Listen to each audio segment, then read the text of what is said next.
আজ আমরা সপ্তম শ্রেণীর ব্যাকরণের দ্বিতীয় অধ্যায় পদ প্রকরণ নিয়ে আলোচনা করব।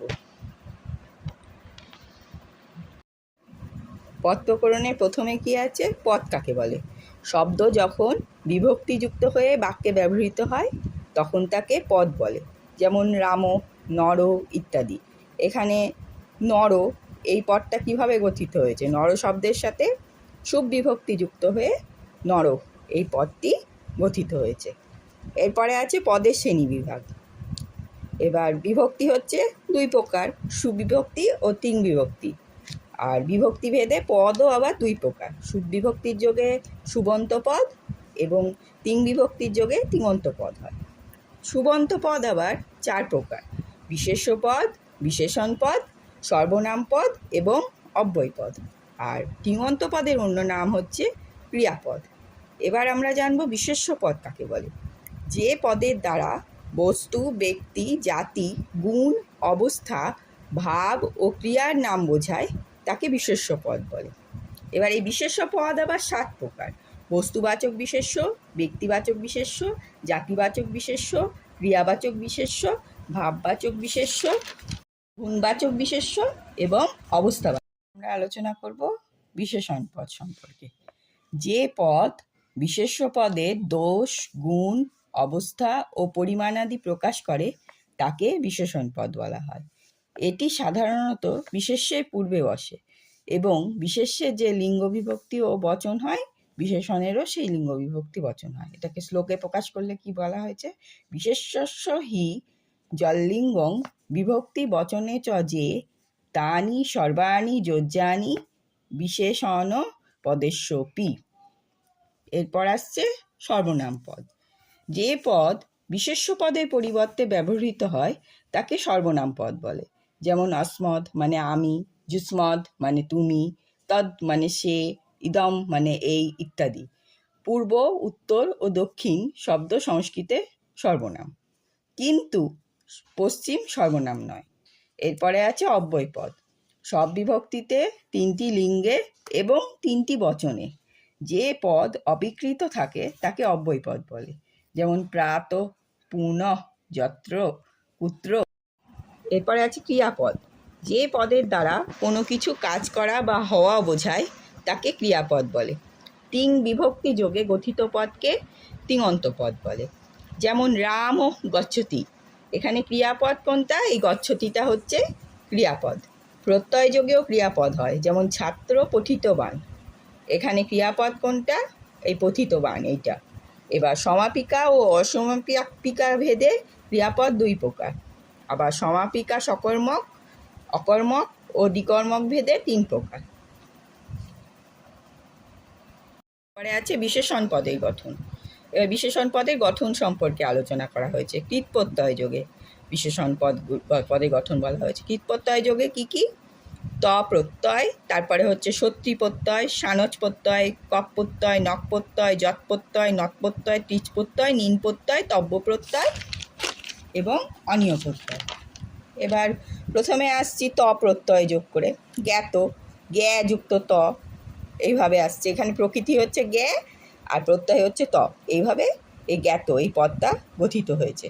তারপরে বিহিত, বি পূর্বক রি যুক্ত ত, বিহিত। তারপরে সম্পাদিত, সম যুক্ত পা যুক্ত ত, এখানে হচ্ছে ধাতু যোগ ত প্রত্যয়, এইভাবে হচ্ছে সম্পাদিত পদটা এসছে। তারপরে খ কি আছে? সত্যি প্রত্যয়। সি কি আছে সত্যি প্রত্যয়ের মধ্যে? হসৎ, হস যুক্ত সত্রী, হসৎ। তারপরে ধাবত, ধাব যুক্ত সত্রী, ধাবত। এরপরে গয়ে কি আছে? সানচ প্রত্যয়। যেমন বিরাজমান, বিপূর্বক রাজ যুক্ত সানচ, বিরাজ, বিরাজমান, এইভাবে এসছে এই পদটা।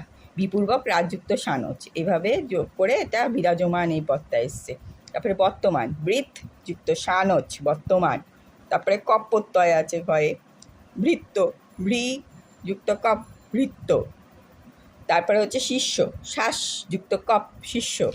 তারপরে আছে উঁয় নক প্রত্যয়, যেমন পাঠক, পঠ যুক্ত অক, পাঠক, পাচক, পচ যুক্ত অক, পাচক।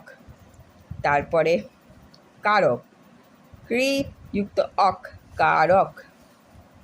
যৎ প্রত্যয় সহ্য, সহ যুক্ত যৎ সহ্য, এটা হচ্ছে যৎ প্রত্যয়। তারপরে সভ্য শ্রু যুক্ত যৎ সভ্য। শক্য শক যুক্ত যৎ অথবা নৎ প্রত্যয় করে শক্য এটা এসছে। এরপরে আছে নৎ প্রত্যয়। স্মার্য স্মৃ যুক্ত নৎ স্মার্য। তারপরে কার্য ক্রি যুক্ত নৎ কার্য। তারপরে আছে এরপরে কি আছে ত্রিচ প্রত্যয়।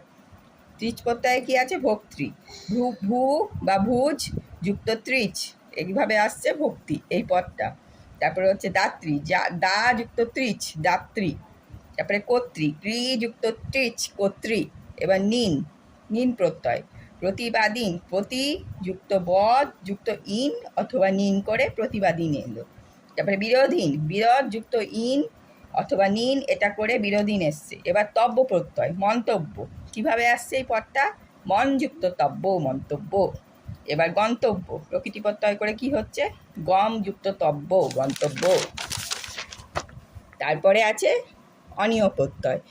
পানীয় পা যুক্ত অনীয় পানীয়। দর্শনীয় দৃশ যুক্ত অনীয় দর্শনীয়। ক্রি যুক্ত অনীয় করণ। এবার আসছে তদ্ধিত প্রত্যয় যোগে। ময়ক প্রত্যয় যোগে তদ্ধিত প্রত্যয়ের মধ্যে কি আসছে তেজোময়ম তেজস যুক্ত ময়ট করে তেজোময়ম এই পদটা আসছে। জলময়ম জল যুক্ত ময়ট জলময়ম। এবার শারদ এই পদটা কিভাবে আসছে স্ন যোগ করে এবার আসছে স্ন যোগ করে শারদ। শরৎ যুক্ত স্ন শারদ। সৌবর্ণম সুবর্ণ যুক্ত স্ন সৌবর্ণম। তারপরে রাজতম রজত যুক্ত স্ন রাজতম। অন্যভাবে কি আসছে রজত যুক্ত অন করেও রাজতম আসছে। তারপরে পেট কাটা মূর্ধন্য শয়ে মূর্ধন্যয় জফালা করে কি আসছে বাহ্যম বহ যুক্ত স্ন বাহ্যম। তারপরে প্রাজাপত্যম প্রজাপতি যুক্ত স্ন প্রাজাপত্যম। তারপরে আসছে স্নিক যোগ করে, এই স্নিকটাও তদ্ধিত প্রত্যয়। সামাজিক কেমন করে আসছে সমাজযুক্ত স্নিক বা ইক, এইভাবে স্নিক এই পদটা আসছে গঠিত হচ্ছে। তারপরে মাসিকম মাস যুক্ত স্নিক মাসিকম। দৈনিকম দৈনিক যুক্ত স্নিক দৈনিকম। এবার বিনয়ী ইন প্রত্যয় যোগ করে কিভাবে আসছে বিনয়ী বিনয় যুক্ত ইন করে বিনয়ী আসছে। তারপরে রোগী রোগ যুক্ত ইন রোগী। ভোগ যুক্ত ইন ভোগী। তারপরে এরপরে আছে বিন প্রত্যয় মেধাবী মেধা যুক্ত বিন মেধাবী। যশস্বী কিভাবে আসছে এই পদটা যশস যুক্ত বিন যশস্বী। তারপরে এরপরে আছে মতুপ প্রত্যয় ধীমান ঝি যুক্ত মতুপ ধীমান। তারপরে কি আছে বুদ্ধিমান বুদ্ধি যুক্ত মতুপ বুদ্ধিমান। এরপরে কি প্রত্যয় আছে তদ্ধিত প্রত্যয়ের মধ্যে ইত পণ্ডিত পণ্ডা যুক্ত ইত পণ্ডিত। তারপরে পুষ্পিত পুষ্প যুক্ত ইত পুষ্পিত। তারপরে আছে তন তন প্রত্যয়। তন প্রত্যয় কি আছে অদ্যতন অদ্য যুক্ত তন অদ্যতন। সনাতন সনা যুক্ত তন সনাতন সনা যুক্ত তন তন প্রত্যয় হচ্ছে এভাবে আসছে হচ্ছে সনাতন। তারপরে পুরাতন পুরা যুক্ত তন পুরাতন, এইভাবে হচ্ছে সেটা দেখানো হলো। এটা হচ্ছে শ্যামল বড় প্রবীণ ছোট ক্ষুদ্র বলা হচ্ছে। তারপরে বড় দীর্ঘ ভালো উৎকৃষ্ট সাহসী সাহসী হিংসুক হিংস্র। তারপরে চালাক চতুর, এগুলো সব বাংলা থেকে সংস্কৃতয় দেখানো হয়েছে বিশেষণ পদগুলো। লাল হচ্ছে রক্ত। তারপরে বেঁটে বামনো পাগল উন্মত্ত।